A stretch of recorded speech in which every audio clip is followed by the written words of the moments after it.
तो आज मैं जिस फोन के बारे में बात करने वाला हूँ ना, इसके बारे में बात नहीं बातें होंगी भाई, क्योंकि ये फोन मतलब बहुत कुछ लेकर प्रॉमिस करके आता है। और मेरे हाथ में है Vivo X300 Pro और मैंने इसे यूज करने के लिए सिर्फ यूज नहीं करा है भाई, बहुत डीप डाइव करके एकदम यूज किया है। और मैं कहूंगा मेरा प्राइमरी डिवाइस बना के यूज किया, मेरा सिम भी था, कॉल्स वगैरह सब कुछ लेके जा रहा था मैं इसमें। और इसको यूज करने के लिए मैं गया था बाहर, मॉरिशस में था, और वहां पर जो मुझे इस फोन ने समझाया ना भाई कि भाई मैं कुछ नेक्स्ट लेवल चीजों के लिए बनाऊं। और अगर आपके दिमाग में ऐसा फोन आता है कि आपको बल्कि DSLR वगैरह आपको कैरी नहीं करने हैं, तब ये फोन आपके दिमाग में आएगा। ऑल्सो इसके साथ एक अटैचमेंट भी है जिस पर आप और ज्यादा जूम और ऑल्सो बेटर जूम के साथ जा सकते हो। अगर आप समझ लो वाइल्ड एरिया में खड़े हो, अगर आपके सामने शेर आ जाए, उसकी बहुत अच्छी फोटो तो ये वैसे भी खींच लेता है, बट और ज्यादा जूम पे जाना है और अच्छी कैप्चर करनी है, या बर्ड्स हो गए, क्योंकि बर्ड्स की जो डिटेलिंग है ना वो वहां पर जब ये लेकर आता है ना, सो भाई आपकी आंखें खुली के खुली रह जाएगी। तो कहां पर ये किन कैमरास पर्सन के लिए और किन कैमरा नर्ड्स के लिए ये फोन बहुत ज्यादा क्रेजी आता है, और ऑल्सो अगर आप कैमरा के लिए भी नहीं जाते हो तभी भी ये फोन कितना ज्यादा इंटरेस्टिंग है वो सब समझते हैं। तो बॉक्स के अंदर आपको सारी चीजें मिल जाती है, लाइक कवर हो गया, चार्जर हो गया, सब कुछ एकदम टॉप नॉच का मिल जाता है। जब फर्स्ट टाइम मैंने इस फोन को होल्ड किया था ना, क्योंकि अभी Vivo ने इसका डिजाइन पूरा चेंज किया हुआ है, पहले कर्व वगैरह फॉलो हो रहा था, अभी साइड में पूरा एल्यूमिनियम फ्रेम है जो कि फ्लैट हो चुका है।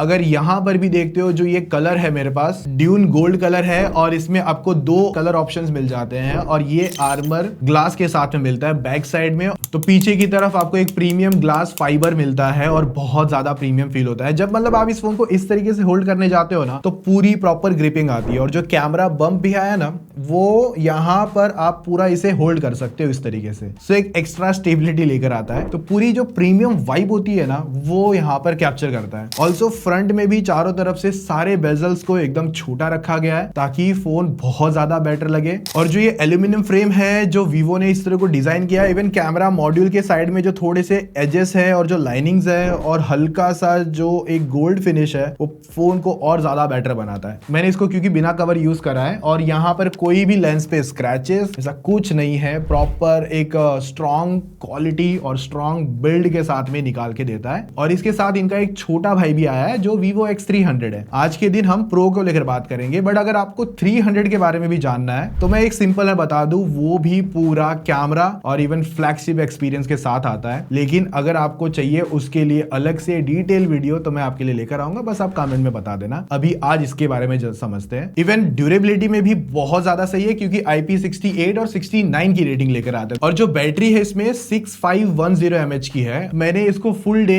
कैमरास के लिए यूज करा है। इसकी फोटोज में आपको नंबर बताता हूं, मैंने मेरे हिसाब से 2000 के ऊपर फोटोज और उसके बाद में मल्टीपल वीडियोस मैंने इस फोन से खींची है। उसके बाद में भी ये फोन पूरा फुल डे चल जाता है और इतनी अच्छी क्रेजी बैटरी बैकअप के साथ ही आता है। और मैं आपको थोड़ा सा रिमाइंड दे दूं कि मैंने कुछ दिन पहले ना बहुत सारे फोन्स का 100 to 0 बैटरी ड्रेन टेस्ट किया था, और उसमें Vivo X200 FE जो छोटा डिवाइस है वो टॉप और फर्स्ट पे मैं कहूंगा आता है अपने बैटरी बैकअप को लेकर। और देखो आगे जाने से पहले बता दूं, YouTube एक फीचर आया, वीडियो को जब आप ध्यान से देख रहे होगे तो इसमें क्विज आ रही है, और उस क्विज को देखते हैं कितने लोग सही तरीके से फिल करते हैं। मतलब प्रोसेसर जो मैंने बताया, अगर आपको वो क्विज में दिखेगा तो उस क्विज में उसको आंसर कर सकते हैं। देखते हैं कितने लोगों ने ध्यान से और अच्छे से वीडियो देखी है, और कितना लोगों का टेक वाला नॉलेज कितना ज्यादा तगड़ा है। इवन जो फिंगरप्रिंट का एक्सपीरियंस है ना, वो भी बहुत अच्छा है, क्योंकि जब भी आप मतलब स्वेटी हैंड हो या आउटडोर में जैसे मैं बात कर रहा था, तो कहीं भी कभी भी करो ना, फर्स्ट अटेम्प्ट पे ही फोन को अनलॉक करता है। और जो मेरे पास ये कलर है ना, फिंगरप्रिंट मैग्नेट भी नहीं है, मतलब इस पे आप कितने बार भी हाथ लगाओ फिर भी फोन ऐसा साफ का साफ ही लगता है। और पावर के लिए Dimensity 9500 आता है, जो Dimensity का सबसे पावरफुल प्रोसेसर है। Antutu बेंचमार्क पर भी 35 लाख प्लस के Antutu स्कोर निकालता है, जो कि फ्लैगशिप लेवल के स्कोर्स आ जाते हैं। स्टोरेज में भी UFS 4.1 है, जो कि बेटर है, और क्योंकि अगर जैसे मैंने कहा 2000 के फोटोज के अंदर, और गैलरी भी अच्छी तरीके से लोड हो जाती है। और रैम भी आपको LPDDR5X अल्ट्रा आता है, जो कि फ्लैगशिप है भाई, मतलब टॉप फ्लैगशिप एक्सपीरियंस, जो प्रोसेसर पावर सब कुछ आपको मिल जाती है इसके अंदर। इवन NPU टास्क के लिए भी ये आता है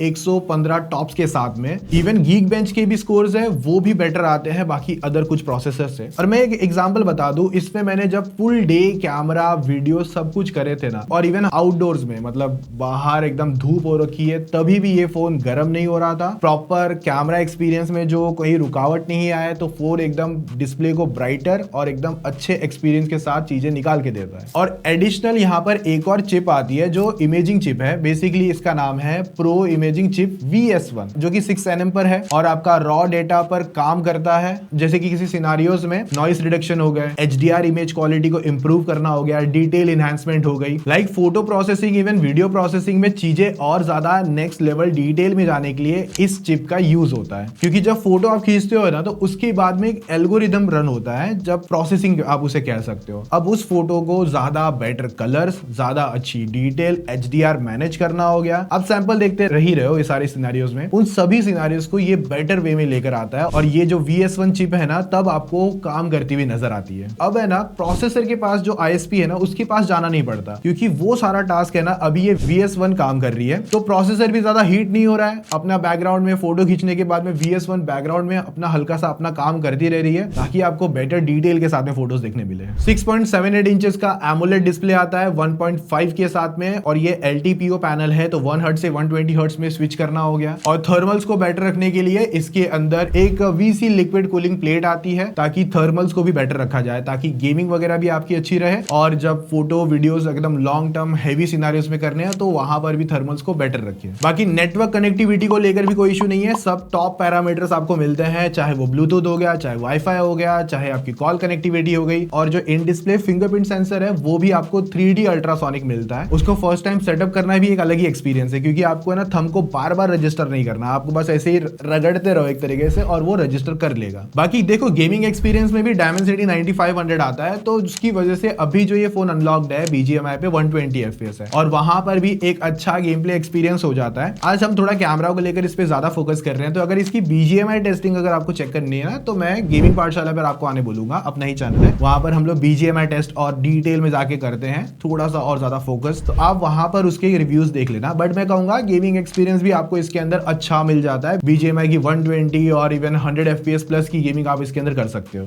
चार्जर जो बॉक्स में मिलता है, वो आपको मिलता है 90 वॉट का फ्लैश चार्जर आता है, और इवन इसके अंदर 40 वॉट का वायरलेस चार्जिंग भी सपोर्ट करता है। तो आप वायरलेस भी अगर कुछ करना चाहो तो वो सारी चीजें भी पॉसिबल है, और तभी भी फोन गर्म नहीं होता वायरलेस यूज करने के बाद में भी। और गेमिंग के टाइम पे बाईपास चार्जिंग भी है, तो वो एक्स्ट्रा फीचर और लेके जा सकते हो। बाकी डिस्प्ले ब्राइटनेस पर Vivo X3 Nit Pro भी एकदम खरा उतरता है, क्योंकि इसकी जो पीक ब्राइटनेस है 4500 निट्स की आती है। और आउटडोर सिनेरियोज में जब इसको हमने हेवी एंड सिनेरियोज में भी यूज किया था, तभी भी डिस्प्ले पीक रहता है, गर्म नहीं होता। और इवन मैं कहूंगा जो व्हाइट है या ब्राइटनेस है वो बेटर रहती है, ताकि विजिबिलिटी में कोई इशू ना हो। अब जो Vivo के फोन्स में ना, एक हमेशा लोग एक फीडबैक छोड़ के चले जाते थे कि फन टच OS आता है, और अभी ये पहला फोन होगा Vivo का जिसके अंदर Origin OS 6 आता है। अभी मैं ये सोच रहा था कि Origin OS 6 तो है, मैंने इसको यूज भी करा है, मैंने इंडियन भी यूज करा है, मैंने चाइनीज वाला भी यूज करा है, मैंने सब यूज कर रखा है। इवन मेरे हिसाब से first time Origin OS versus comparison भी कुछ आया रहेगा ना, एक टाइम बहुत पहले, तो हमारी वीडियो पहली थी। इसके साथ है ना, जैसे मैंने अभी इसको पूरा दिन मतलब काफी 6 से 7 दिन यूज करके रखा था, और उसके बाद अभी मैंने ये फोन छोड़ दिया है कुछ दिन के लिए। अब मैं वापस एक फोन पे गया था एक चीज समझने के लिए कि इसका जो Origin OS है उस पर मुझे कितनी अच्छी आदत लगी थी, तो वो समझने के लिए मैं गया था Vivo X200 FE पर। अभी फिलहाल उस पर है ना Origin OS की अपडेट नहीं है, वहां पर वो फन टच OS पे चल रहा है। और जब मैंने इसे यूज किया ना, तब मुझे ना ज्यादा रियलाइज हुआ कि ये कितना ज्यादा बेटर और कितना ज्यादा फाइन है। मतलब ये मैच्योर्ड लगता है, इसके एनिमेशंस बेटर लगते हैं, इसके विजेट्स अच्छे लगते हैं, इसकी जो पूरी स्टाइलिंग है ना वो बहुत ज्यादा बेटर लगती है। मैं ये भी कहूंगा अगर आपको Origin OS के बारे में और ज्यादा डिटेल में जानना है, तो मैंने एक वीडियो बनाई है, उसमें जाके सारी चीजें फाइंड आउट कर सकते हो। बट मैं आपको इतना कह सकता हूँ, जो पहले कंप्लेंट रहती थी फन टच OS को लेकर, अब वो पूरी गायब है। फोन पूरा मॉडर्नाइज्ड है, फोन पूरा फ्लैशी, मैं कहूंगा फ्लैगशिप एक्सपीरियंस को जो टॉप करता है ना, वो पूरा लेकर आता है। जैसे कि अगर एक तो लॉक स्क्रीन देख लो, अगर मैं इसको इस तरीके से करता हूं तो मुझे फ्लिप कार्ड मिलता है, मतलब फ्लिप कार्ड्स मिलते हैं। तो बेसिकली वहां पर 3 वॉलपेपर को एक अलग तरीके से आइडेंटिफाई होकर आ रहा है, बहुत अच्छा लगता है देखने में। इवन नया कंट्रोल सेंटर है जिसको आप स्प्लिट भी रख सकते हो, मर्ज भी कर सकते हो। और इवन लॉक स्क्रीन पर अगर जब पासवर्ड लॉक्स आते हैं तो वहां पर नंबर पे हल्का सा ग्लो आना हो गया, वो भी बेटर फील करता है। और एक इनकी ऑफिस किट आती है, तो अगर आप मैकबुक वगैरह यूज कर रहे हो तो वहां पर भी आप अपने Vivo के फोन को यूज कर पाओगे। और इवन अगर आपको कोई फोटोज भेजनी है और लेनी है और जो भी सब कुछ करना है ना, वो सारा सब कुछ उस ऑफिस ग्राफिक्स किट के थ्रू पॉसिबल है। और इवन अपडेट्स को लेकर भी नंबर्स बहुत ज्यादा अच्छे आते हैं। देखो इसके अंदर जो कैमरास है ना भाई, वो बहुत ज्यादा अपग्रेडेड है। अब जैसे कि आपको 50 MP का मेन कैमरा मिलता है, 50 MP का अल्ट्रा वाइड मिलता है और 200 MP का टेलीफोटो जायस एपो लेंस मिलता है। अब वो कितना बेटर है वो आपको आगे समझेंगे हम लोग। और जायस का 2.35x टेलीफोटो एक्सटेंडर आता है, इसके बारे में भी हम बात करते हैं थोड़ी सी। ये आपको अलग से किट परचेज करनी पड़ेगी, एक अलग से लेंस मिलेगा और एक अलग से शटर भी आता है। उसकी प्राइसिंग अभी एज ऑफ नाउ मुझे आइडिया नहीं है, बट उनकी मैं लिंक और बाकी सारी चीजें प्रोवाइड कर दूंगा इफ अगर मुझे कहीं मिलता है तो। लेकिन अगर वो आप लेके जाते हो, ये एक्सटेंडर किट बेसिकली आप लेके जाते हो, तो ये किन लोगों को लेनी चाहिए वो मैं आपको आगे बताता हूँ। जो 85 mm है ना, अब वो 200 mm और इवन उससे ज्यादा आप जूम लेवल और बेटर क्वालिटी का जूम लेवल लेके जा सकते हो। और ये लेंस ऐसा नहीं है, इसके अंदर जायस ने भी काम करा है, तो उसकी वजह से जो उनके ग्लास और उनकी जो क्वालिटी है वो भी निखर कर आती है। और वीडियो में आप 4K 120 अभी वीडियो ले सकते हो विद डॉल्बी विजन्स। तो जो भी सिनेमेटोग्राफर है, जिनकी ये काम की चीज है, सब लोग यूज नहीं कर सकते। एक ऐसी सर्टन लोग है जो इस तरीके की चीजें यूज करते हैं, तो वो कर पाएंगे। बाकी 4K 60 में आप पोर्ट्रेट वीडियोस भी ले सकते हो। सबसे पहली अगर जो ऐसी फोटोज आती है डायरेक्ट सोशल मीडिया अपलोड, और एक बंदा कभी भी कोई फोन खरीदता है वो हमेशा फोन के अंदर ये देखेगा कि मैं कितना अच्छा दिख रहा हूँ, मेरी फोटो कितनी अच्छी आ रही है। कुछ ऐसे होते हैं कि जो एडिट करते हैं, अब कुछ ऐसे होते हैं कि जो बाद में लोग एडिट करते हैं, बट ये लोग बहुत कम है। और ऐसे लोग हैं जिनको अपनी फोटो बेस्ट आनी चाहिए, डायरेक्ट अपलोड वाली, जिनको ज्यादा एडिट वगैरह पे नहीं जाना है। तो उस तरीके का एल्गोरिदम इस फोन के अंदर अवेलेबल है। अब जैसे ही आपने विविड मोड के अंदर जब फोटो खींचते हो, तो आपकी जो फोटो की कलर प्रोसेसिंग और जो VS1 चिप है वो पूरा काम करता हुआ नजर आता है। जहां पर अगर आप नॉर्मल शॉट्स लेते हो ह्यूमन सब्जेक्ट्स पर, तो एक अच्छी कलर साइंस, एक अच्छी कलर डिटेलिंग और एक अच्छा, मैं कहूंगा बेटर वे में डिटेल के साथ में कुछ फोटोज आती है। सम सिनेरियोज में मैंने मुंह से लोगों को ये कहते हुए भी सुना है, जो नॉन कैमरा यूजर्स हैं, कि भाई अगर ये आ चुका है तो DSLR की क्या जरूरत है। क्योंकि DSLR भी एक जो लोगों के माइंड में है कि जब वो फोटो खींचता है तो वो कलर एडिटिंग के बाद में अच्छी होती है फोटो, वो पहले अच्छी नहीं होती, वो एक फ्लैट फोटो नजर आती है। जो DSLR कैरी करते हैं फिर वो अपने PC में डालेंगे, एडिट करेंगे, फिर अपलोड करेंगे। यहाँ पर वो सारा झंझट ही खत्म है। मतलब एक यूज केस सिनेरियो समझा रहा हूँ कि एक DSLR और एक ये कहाँ पर है। और जो बहुत लोग बोलते हैं ना भाई इसकी फोटो बहुत अच्छी आती है, आती होगी ना नहीं है, बट ये जो कलर साइंस देता है नेचुरल टोन पे, मुझे अच्छा दिखना है भाई, मैं अगर सिंपल बताऊं, वो दिखा नहीं सकता। उसके लिए मुझे उसको एडिट और 36 चीजें करनी पड़ेगी, तब जाके मैं कुछ बेटर दिखूंगा। यहाँ पर वो आपके पास पहले ही दिन से ही ऑप्शन अवेलेबल है। अगर जैसे कि मैं एक एग्जांपल बता दूं, मेरे जो फोटो सैंपल्स आपने अभी तक देखे रहेंगे, ये इसमें मैंने कुछ अप्लाई नहीं करा है, ये फोटो है और डायरेक्ट अगर मैं चाहूं तो इसे अपलोड कर सकता हूं। अब ये एक सिनेरियो होगा। अब जब पोर्ट्रेट की बात आती है तो इससे बेटर पोर्ट्रेट्स कोई नहीं खींच सकता। और इवन इनका पिछला X200 भी है ना सीरीज, वो भी टिल नाउ तक बेस्ट काम करता है भाई, बेस्ट काम करता है। तो अब इसके अंदर वो चीजें और इंप्रूव मिलेगी आपको पिछले वर्जन से। अब जहां पर ऐसे कुछ सिनारियोज में, जैसे कि हम जू में गए थे तो वहां पर एनिमल्स की फोटो खींचनी है, अब वो फोटो खींचना ऐसे एकदम से काम नहीं होता भाई। वहां पर अगर मैं डायरेक्ट अगर इस लेंस के थ्रू जाता हूं तो मैंने ना उनके एवरी बेस्ट मोमेंट कैप्चर करे हैं। बर्ड्स को कैप्चर करना कोई ईजी काम नहीं है भाई, मतलब वो जब कैप्चर करने जाते हैं ना वो बहुत फास्ट होती है। अब एक जगह से दूसरी जगह वो कब चली जाती पता भी नहीं चला, बट उस मोमेंट को वो कैप्चर इजीली कर सकता है ये फोन, क्योंकि जब वो फ्लिक करेगी ना उससे पहले का जो कलर डिटेल और साइंस है वो समझ के एक बेटर फोटो लेकर आता है। फिर हम लोग सफारी में थे, लाइन की फोटो खींची है भाई। वहां पर जब ये लेंस है, इसका मैं सीन समझाऊं ना, ये तब आपको काम ज्यादा आता है जब बहुत दूर तक कुछ आपको फोटो डिटेल में लेकर आनी है। इसका भी एक लेवल है जूम जाने का, बट उससे भी फर्दर जाना है आपको, तब आपको वो किट काम आती है। जहां पर मैं कहूंगा मुझे ऐसा फील हुआ कि अगर आप सफारी, एनिमल, स्ट्रीट फोटोग्राफी, इन सब चीजों में ज्यादा हो ना, तो ये किट आपके बहुत ज्यादा काम आएगी।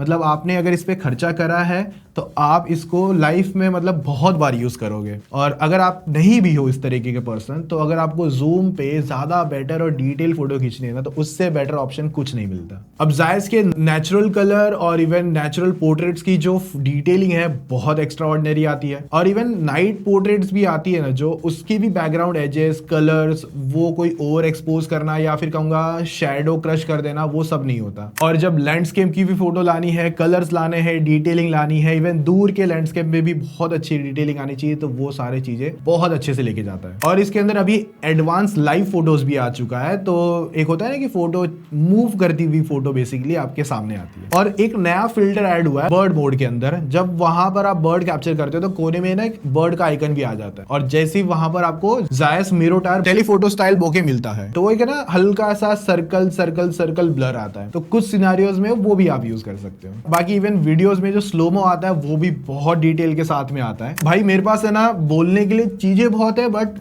वीडियो 50 मिनट की नहीं करनी है, और सैंपल इतने हैं कि मैं दिखा के, मतलब मैंने सीधे सैंपल चलाए हैं। मैंने जो बोल रहा हूँ वो तो ठीक है, बट सैंपल सीधे आपके सामने चल रहे हैं। तो इतनी crisp and detail photo like wallpaper create कर सकते हो, इस तरीके की फोटोज यहाँ पर आपके सामने आती है। तो मैं इतना कहूंगा, इससे ग्रेट कैमरा भले जो भी DxO Mark जो भी आता है ना भाई, आई डोंट केयर, वो सब चीजें छोड़ो साइड में। जब रियलिटी यूज केस सिनेरियो निकलता है ना, तो मुझे लगता है इससे बेटर कैमरा आपके पास नहीं आ सकता है। बिल्कुल कह रहा हूं, जो भी लोग या कुछ है जो जिनको लगता है कि ये कैमरा है, भाई नहीं है, आसपास भी खड़े नहीं हो सकता। इस तरीके की फोटोज इससे आती है। आने वाले टाइम पे ये वर्सेस एक और फोन है, कंपैरिजन आएगा कैमरा सैंपल्स के साथ में, तब आपको और ज्यादा मतलब आपका माइंड खुलेगा कि वीवो जो फोटो मास्टर करके बैठा है ना, वो स्टिल किसी के पास नहीं है, वो एल्गोरिदम अभी भी किसी के पास नहीं है। और इवन वीडियोस में भी जो हमको कमी नजर आती थी, अब वो वीडियो में भी फुलफिल हो गई है। वीडियोस भी बेटर आते हैं। इवन जो ट्रांजिशन होता है 1x 2x एंड ऑल वगैरह, वो भी बेटर एंड स्मूथ रहता है। लो लाइट सिनेरियो में हाँ ये थोड़ा और बेटर होना बाकी है, पर एक ओवरऑल कंप्लीट देखते हो चीजों को, तब यहां पर वो चीजें सब कुछ फुलफिल करवा देता है। सो हाँ, इससे best and master camera I don't know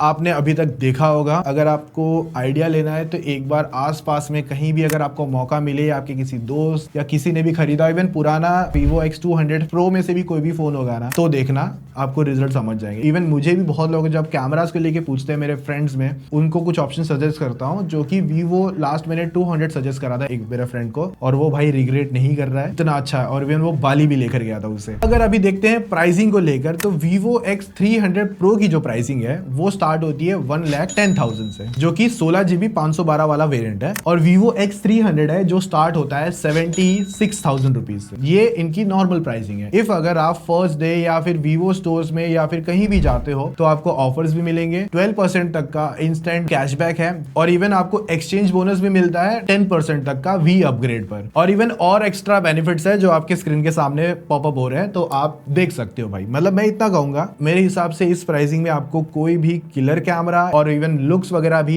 इतने अच्छे कोई लाके नहीं दे पाएगा। इवन इतनी अच्छी परफॉर्मेंस भी, मतलब तीनों चीज का कॉम्बो आपको एक साथ मिल जाता है। और नेगेटिव्स में मुझे ज्यादा कुछ नजर नहीं आया, मैं ऐसा सच बता रहा हूँ। मैंने हीटिंग ढूंढने की कोशिश करी, हीटिंग मुझे मिली नहीं। कॉल्स हो गए, डिस्प्ले एक्सपीरियंस, स्पीकर एक्सपीरियंस, सब चीजों में फुलफिल रहता है। और एक चीज जो इसमें एक्सटेंडर किट आती है ना, ये वाली, इसमें एक ना एडिशनल कवर मिलता है। अगर Vivo उस कवर को अलग से बेचे ना, तो भाई वो भी बहुत अच्छा वर्थ इट ऑप्शन रहेगा। मतलब अगर वो मुझे 6-7 हजार रुपए का मिलता है वो अलग से कवर, तो मैं उसको पे करने के लिए रेडी हूँ। सो हाँ, ये था मेरी तरफ से टोटल रिव्यू, मैं कह लूंगा। इतना तगड़ा फोन ये निकल कर आता है। होप सो आपको भी वीडियो अच्छी लगी होगी, तो वीडियो लाइक कर देना, चैनल सब्सक्राइब कर देना। मिलते हैं और डिटेल रिव्यूज में, और इसका कंपैरिजन और किसी के साथ चाहते हो तो कमेंट में जरूर बता देना। बाकी चलो, टेक केयर, बाय।